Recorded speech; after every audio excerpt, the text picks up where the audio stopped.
Welcome, everyone, to another episode of the Rodcast. We've been talking about the fivefold gifts of ministry, and today we're talking about the gift of evangelism. So, Pastor Rod, do you want to give us an overview of what this gift is?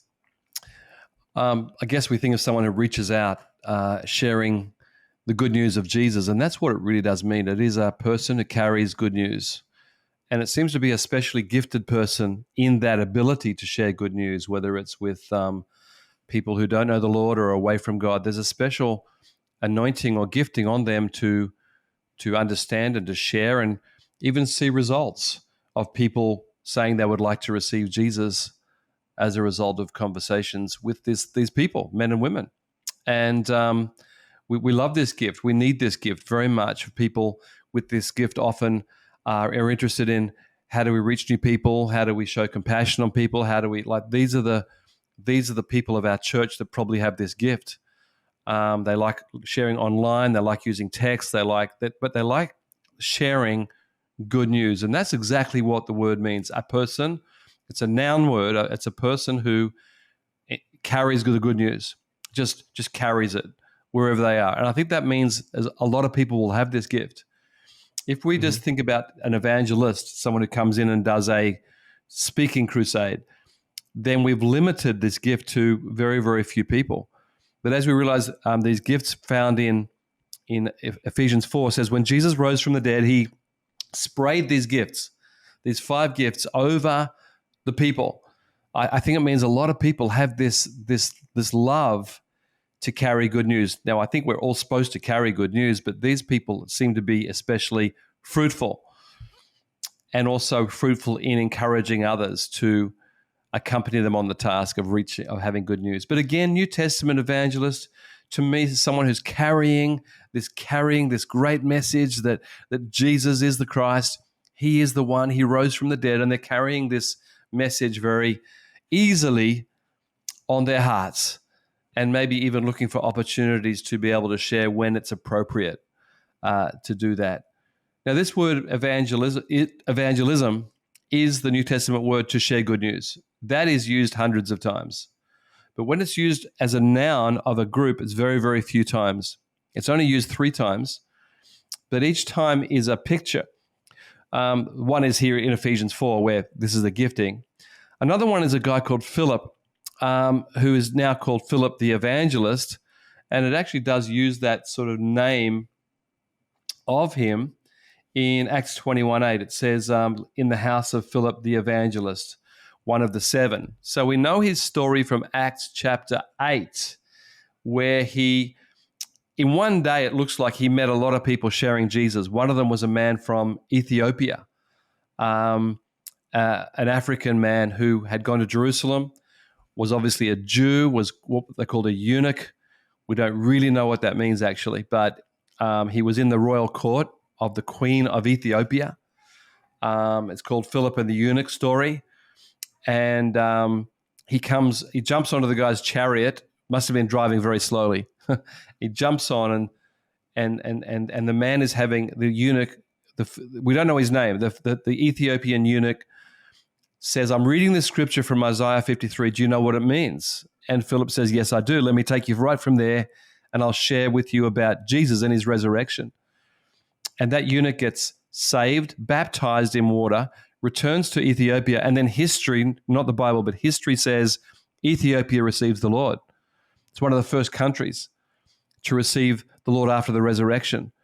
And it was all because of Philip jumping on his chariot and saying, what are you reading? Let me help you. Can I help you understand this Jesus? That's probably a very extreme evangelism gift, but it's encouraging because it's also a very normal story of just sharing with someone about the Bible. And I think that should give us all encouragement that there are evangelists in all of our churches, and we need to help, encourage, and release these people into their works of service. This gift, I think, is also found in giftings in the workplace. These are people that are probably salespeople or marketing or service-related people. They're out trying to fix the machine and helping people understand. And they're very usually extrovert, but not always. I've met some people that were quite introverted, but then when they're sharing, it's like, wow, they just became so anointed. So it's a picture of a person that we've all got in our churches, and we need to help them help the church into reaching people for Jesus. Now, evangelism is something that obviously we're all called to do as Christians. Like it's a kind of a function of the Christian life. But there's also times in the Bible, like where Paul, I think he said to Timothy, like, do the work of an evangelist. Yeah. So how is this kind of, how is it different? Like, I guess this gift versus Yeah. doing the work, maybe when you're not gifted, or can you speak to that?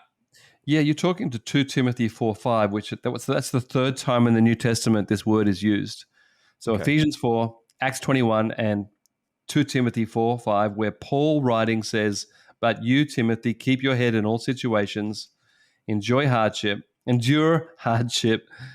do the work of an evangelist, discharge all the works of your ministry." So Paul is talking to a successful pastor of the Ephesian church.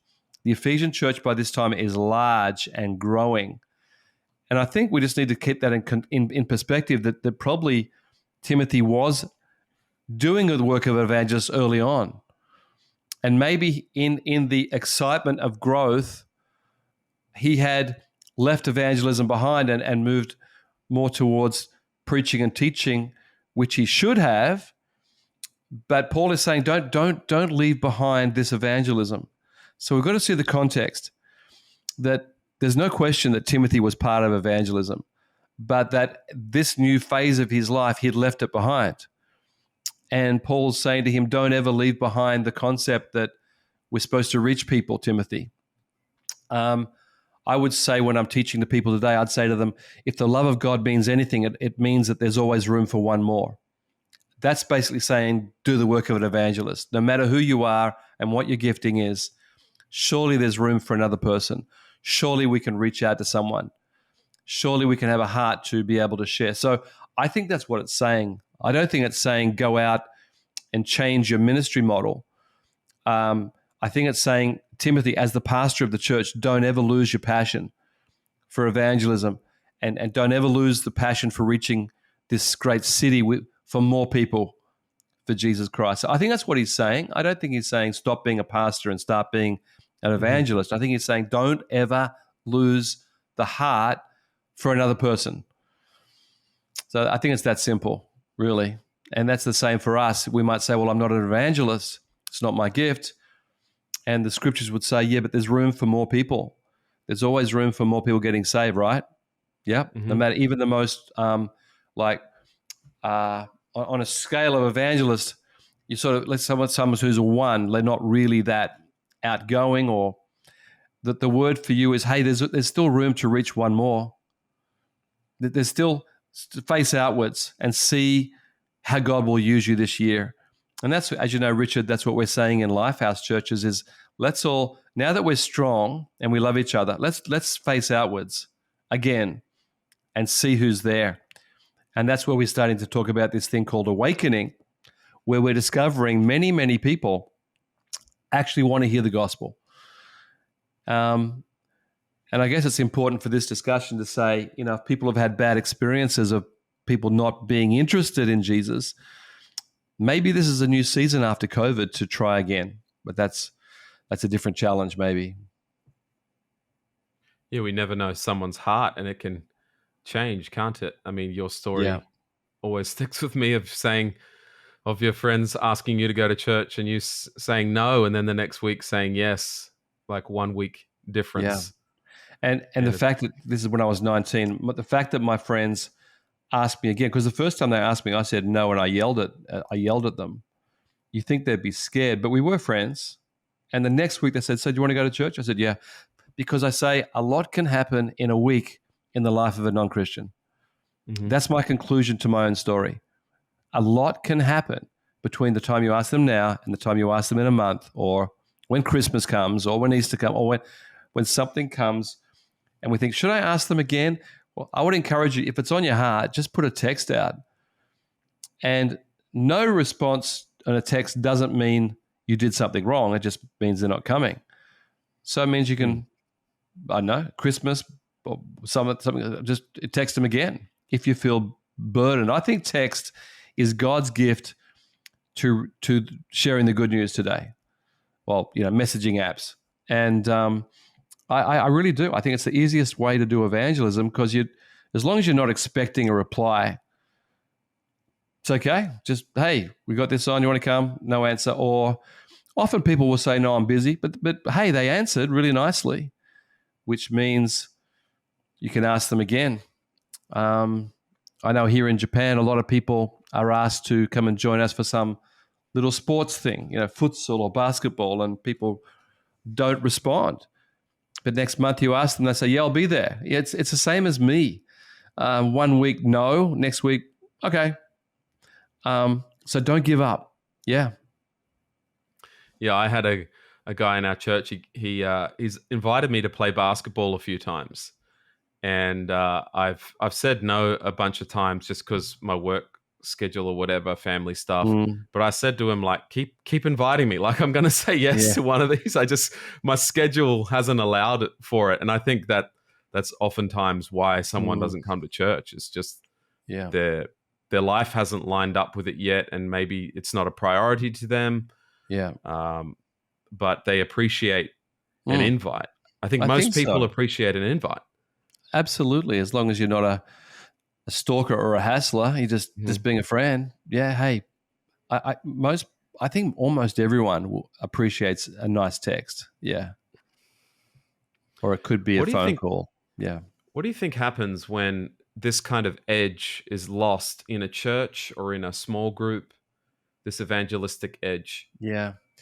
I think it can be lost quite easily because in our Christian lives, we need fellowship, community. Especially if we're married with kids, we need some stability. We need some friendship. And I get all of that. I'm a pastor. But it can become just about us. And I think what we need to do is to unsettle that with some constructive, happy options. So we talked about basketball. We talked about futsal. Could talk about barbecue. Could talk about Christmas events. So an event is a chance for us to say to people, hey, why don't you just ask again? And I think that most people are open to that. But there are some groups that become closed to that. And I think that's where Paul would say, no, you got to do the work of sharing good news again. And I think that a small group that stays the same for years comes into, I love small groups, and I've just seen this. Small groups that stay the same too long become ingrown. And either they'll just stay like that forever, or actually there'll be a blow up. And I don't mean like people hurt, but it'll just be an end because it's just too much the same, too long. And I just think we need to challenge people that new people brings life back. A new person in a connect group brings life back. A new person in a church brings life back. A new person in a Bible study makes it interesting again. A new person looking interested in a church service affects their whole row. The impact of a seeker, the impact of a new person brings life. And I just think we need to say that to people. You won't lose your friendships, but you'll add some, spice back into the recipe, something good's going to happen as you reach out to new people. I just think we have to nicely challenge people, but give options, because most people will say, well, I don't have any non-Christian friends. That's a very common answer from people who have been Christians for a while. I just don't have any non-Christian friends close enough. And that's why we put on basketball. That's why we put on, here in Japan, karaoke. You get a non-Christian in a karaoke thing singing some silly song and everyone's laughing and falling on the ground here in Japan. Literally, like slapping and falling. You've just made a friend within half an hour. If they can just come and sing that silly old song with you. So that's an option. And again, karaoke rooms here are not dark, evil places. They're just places to hang out and sing a song. So some event, just putting on events where someone turns up is new, is exciting. But let me say again, a new person in any group with a good heart, a hunger, will change that group for good. I'm sure I'm going to ask you in a minute for some examples, but just this week we heard about one of our Japanese guys connect groups for more people in the 30s and 40s. And a new guy just got saved in our church last December, so let's say 6 months ago. A business guy. Life is totally, radically changed by Jesus, and his whole family are rejoicing. And in Connect Group, that one man is constantly sharing what he read in the Bible and what God is doing, and it's revived the whole group. One new soul coming in with fresh word, and I just love where Jesus says this, or it actually brings spice to the recipe. It brings flavor. Jesus talks about don't lose your saltiness, right? Because it's exactly that. Have we lost our saltiness in a group? We need to get some salt back in there. So that's an example. Just from this week, I heard, and I'm hearing that with multiple small groups in Lifehouse. One person coming in with hunger or with questions or with something strange can change a whole group. Mm-hmm. So that's why I would say to groups, you need to have room for one more, a seeker or a new person. Yeah, I feel like it's almost like that imagery of water, where flowing water is kind of fresh, and whereas water that just doesn't have any fresh water coming in, it kind of becomes stagnant. I feel like that does happen within small groups and within churches as well. Yeah. And that the evangelistic function, if it's not really operating in a church, other things start to happen. Maybe fascination with, I don't know, different theologies, and it kind of moves to something else, and it loses a bit of health there. Have you found that to be the case? Because that's been my experience. Yeah. No, you're talking about a biblical concept of a river. The kingdom of God is in the Old Testament is likened to a river or a moving water. And still water, I mean, some still water is very nice, but some of it gets a bit murky, and it needs an inflow of new life. And a new bit of life in there, and boom, all of a sudden we're back in life, and that's why I talk about if we can help people organize events, and events, I say low impact, low cost, like low organization. Events at a very high level, you can only do a few a year. Yeah. But low, like, hey, let's go play basketball with that team over there on Saturday. Like, that's low organization. If no one comes, there's low level of failure. Like, who cares? Well, I guess we care, but you know what I mean? Like, that's okay. Yeah. Let's do it again. As long as we're lowering this bar all the time. And then we have some big events that are very popular, maybe food events, or I don't know. But I just think we as pastors and church need to create an environment where the evangelists can rise and lift. We had an event the other day, I heard, in our Tokyo campus for, we have a new group, which is basically over 35-year-old, not singles necessarily, it's a mix. But one new Christian girl, she brought eight people. And so someone asked, were they all part of a sports team or something? And the answer was no. Every one of the 8 she brought is from a different part of her life, like work or sport or a study, or like this person is an evangelist. Like that's pretty crazy. But then the evangelist needs other people to get around and befriend those 8 people, because she can't spend quality time with 8 people at an event. And the team got together and talked and laughed, and I just heard such good reports of that. And you just think that truly is an evangelist that has different parts of their life.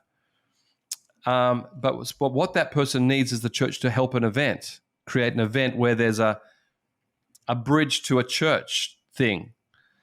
Another example is in our Bali church. As you know, we have so many events creating, we're educating people, and we're helping people with skills, and then a lot of them are actually coming to church, and then a lot are getting saved. But the fringe of the church is so large. I think our church in Bali would be if you include all children, would be one size, but the fringe, the reach is at least double that size. Yeah. And all that fringe love our church. We've added value. And I just think it's going to take some evangelists and others to just invite to this. And some people say no, and that's absolutely fine. But there's a lot of people that say, oh, what is this Jesus? I'd like to know more about that. And I think right now we're seeing what we call an awakening, where all of a sudden there are people just asking questions about God. This week I heard about in our church in Fukuoka, a young man from another city an hour away, a Japanese man, a young man who didn't speak very good English, just woke up, and I think he must have seen something on YouTube and something about Jesus, and he started, researching, and then he tried to get a Bible, and all he could find, I guess he ordered it, I don't know, was an English Bible. He's Japanese, young guy, doesn't speak English. He starts reading the English Bible. He did it for a year. Wow. He would have learned a lot of English too, I guess, along the way. But all of a sudden, he said, "I got to go to church." He Googled again and found us in Fukuoka, an hour away. And he came to our church, got saved the first day. This is just recently, and he's going to be baptized this next week. And the story started with him waking up and seeing something and saying, "I want to investigate Jesus." This is happening more and more, and we need to be out-facing to reach more of these randoms that are all around us right now. And I think that's why the Holy Spirit would say to all of us, do the work of an evangelist right now. But there are some people who are just going to be excellent at it. I think that there's a lot of people who don't know that they have this gift, and maybe they've just got the word evangelist. Yeah. They've put that up here, like for those, those big speakers, traveling speakers and things like that. But actually they've got a gift. We've got someone in our church who has been a Christian for a long time. She's been in our church for maybe 2-3 years. And over the last 2 years, I'd say she has brought a minimum of 50 people to church. How many, and that's not 50. Wow. A minimum of 50. And Wow. It's not an exaggeration. Because she'll bring 5 to an event often. Right. And just the biggest bringer in our church, basically. But she'd been in church for well over a decade before this and had never brought a single person to church. Wow. So what Come changed? to our church. Well, I just think she got in an environment where we're talking about new people, where we're giving them people a platform to be able to use their gift. And I think this is a big part of kind of bouncing off what you said about our role as pastors, is we have to give people a place for this to happen. And it's going to look different in different seasons. Like when I was 23, we were out on the streets playing music and talking to people, and we don't necessarily get our families doing that. Sure. It looks very different, but we can run a free play group or an English thing for kids and get a whole bunch of families there, and those our families can talk to those families and be fantastic and be evangelistic in that way. So I think when we've got something for everyone, there is actually a lot more, I think, gifting there than we realize, and we've got to activate that by giving people opportunities. Yeah, and creating those opportunities. I totally agree, and I think that we even have to understand in a church service, there are going to be people there at various stages, and some of them need to be given an opportunity to receive Jesus. That's what we call an altar call or a receive Jesus call. And it's just a chance. It's just a moment where, is anyone here today actually would like to take this step? And we find this all the time in Lifehouse.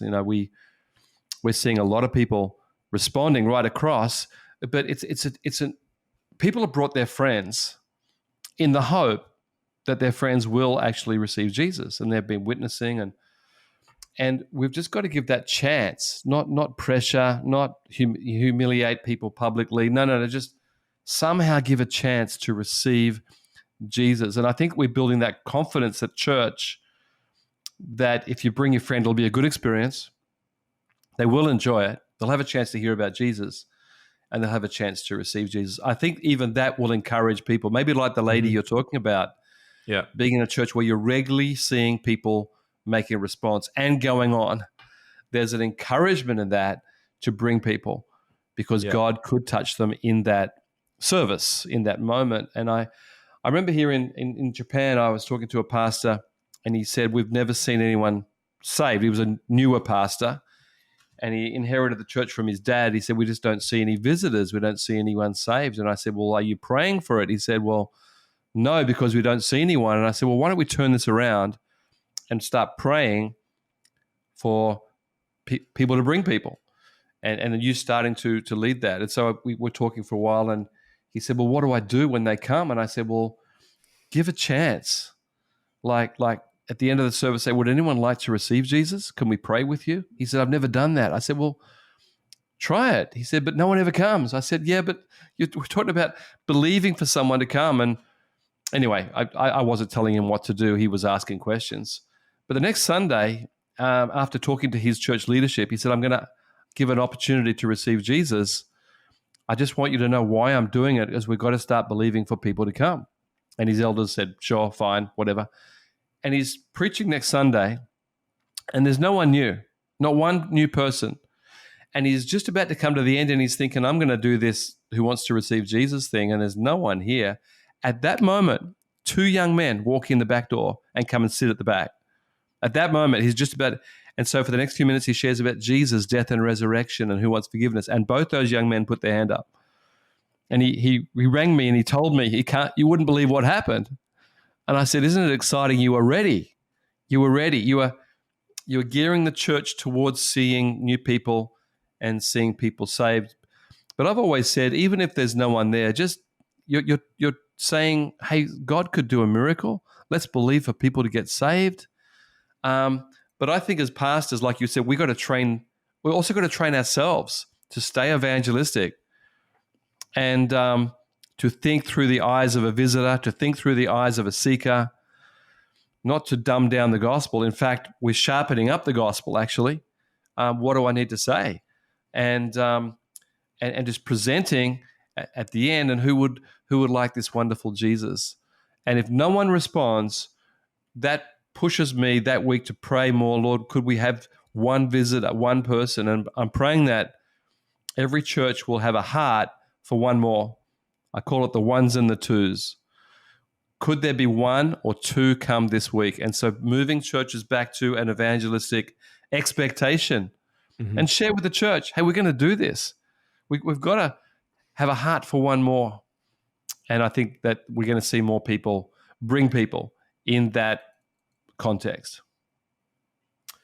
Awesome. Well, what an amazing gift for the church. And it's a lot of fun as well, seeing Jesus touch people's lives. Yeah, it's great. So, well, that's the end of this episode. We're going to talk about the next ministry gift in the next episode. So we will see you there. Thank you so much for joining us today. And if you enjoyed today's episode with Pastor Rod, why don't you subscribe on whatever platform you are listening to this, and we'll see you next time.